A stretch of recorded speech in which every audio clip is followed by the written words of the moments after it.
Hello everyone and welcome back to the Great Book of Grudges. My name is Nathan and we're back with another Total War Warhammer video. Today's topic is another faction focus video, specifically that of the High Elves and the High Elf Sea Patrol, so without further ado, let's begin. The High Elves are known for their impressive naval force. Making use of master-crafted ships and terrifying sea monsters, the High Elves are literally one of the few races in the Warhammer fantasy world that hold dominion over the oceans.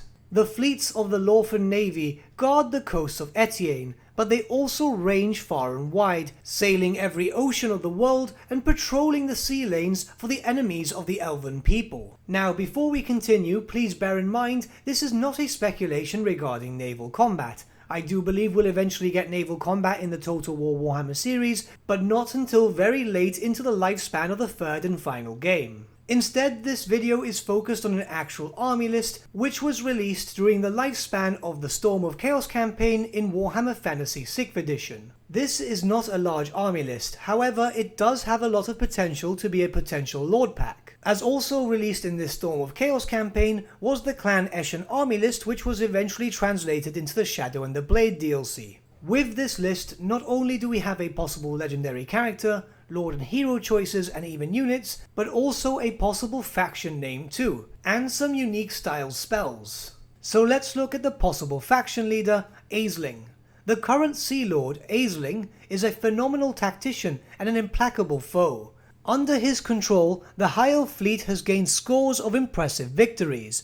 While none question his successes, it has been noted that Lord Aisling carries out his duties with ruthless enthusiasm and an air of viciousness that many in the courts of Ulthuan find distasteful. Indeed, Finnabar himself has made note that not even the Council of a King will sway Aisling's thoughts once his mind is made up. Aisling is a veteran of centuries of hit-and-run ship-to-shore warfare. He takes an almost cruel delight in using the sea mists summoned forth by the Lorphan sea mages to make demoralizing attacks upon his enemies before they can form a coherent battle line. Aisling himself would be the obvious choice here for a High Elf Sea Patrol legendary lord. He never had any official stats in this list, however one could suspect that he would be a melee-based lord, quick-moving, anti-infantry type, maybe very similar to Lokier Felhart. He also never had an official model, so Games Workshop and Creative Assembly can take some liberties when creating this new character.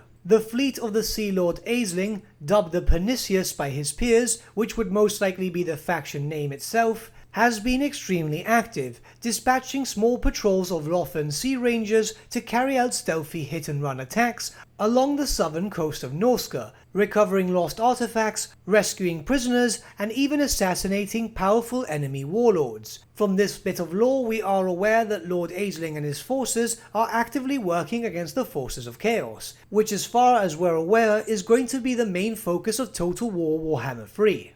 Which presents an opportunity to have a High Elf playable force in whatever the main campaign will be for Total War Warhammer 3, as a cross-game DLC of course. So what's in the list of the High Elf Sea Patrol? Well, as we can see here, this was the list, which was primarily itself loads of reskins essentially, if we can be honest here. As you can see, the Sea Lord was a Prince model, the Stormweaver was an Archmage, the Commodore was a Commander, the Mist Mage was a Mage, even the Lorphan Sea Rangers are taking the models from the Shadow Warriors. So instantly we can already remove the Lorphan Sea Guard and Repeater Bolt Thrower from this possible DLC, as obviously these units are already available in game. But there's still 7 possible units that could fit into this Lord pack. The Sea Lord would have to have a new model created, but would have the same functionality as a High Elven Prince of course. And the Commodore being styled after the High Elven Noble. The only difference is I would see these focusing around buffing units, making them faster in combat and so on, to represent the fact that the High Elf Sea Patrol was so extremely active. Now in regards to the Stormweaver and the Mist Mage, so this might be a bit more difficult. You see, they did have unique spells, but only 2 for that matter, so new spells would have to be created from scratch. That being said, let's discuss the 2 spells that do exist. First is the Writhing Mists, which on the tabletop was a spell that had a range of 24 inches and could be cast on any friendly visible unit to the caster, even those engaged in hand-to-hand combat. Any enemy shooting or hand-to-hand attacks targeted at the unit will suffer a -1 to hit penalty. The mist does not affect the attacks of the unit it protects. So how could this be translated to Total War Warhammer? Obviously this would be a buff spell that would last for a certain amount of seconds and that's pretty much it, but it could protect your units, as any enemy trying to attack them, both physically or ranged, would be at a disadvantage here. I'd like to see this spell done in 3 forms. First, a minor buff that lasts a few seconds, its second tier could last even longer, and then the second and final overcast could even do it as an area of effect. Nothing too big in terms of duration, maybe around 10 to 15 seconds, maybe something like that would just be enough. And lastly, Mistress of the Deep, which on the tabletop went as follows. Place an appropriate man-sized model to represent the Oceanid within 6 inches of the wizard. This model may not move or perform any actions at all. It is to all intents and purposes an item of scenery rather than a model, and counts as open ground for the purposes of movement.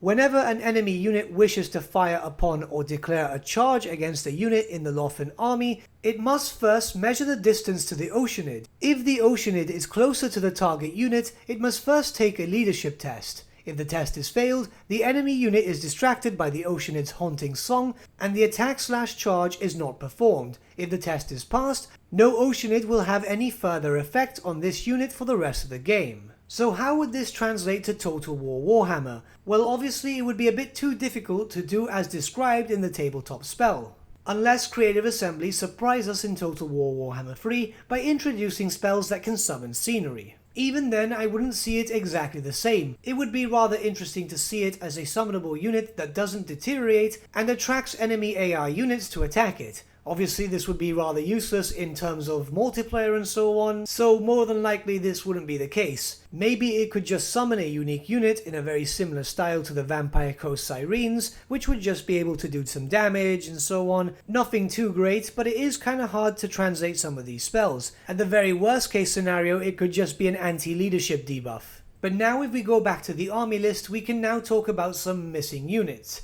First, the ship's company. The crew of Aisling's ships are seasoned mariners, and often accompany the Sea Guard and Sea Rangers ashore when numbers are lacking. These weren't impressive units on the tabletop, but were one of the few elves that had hand weapons and shield.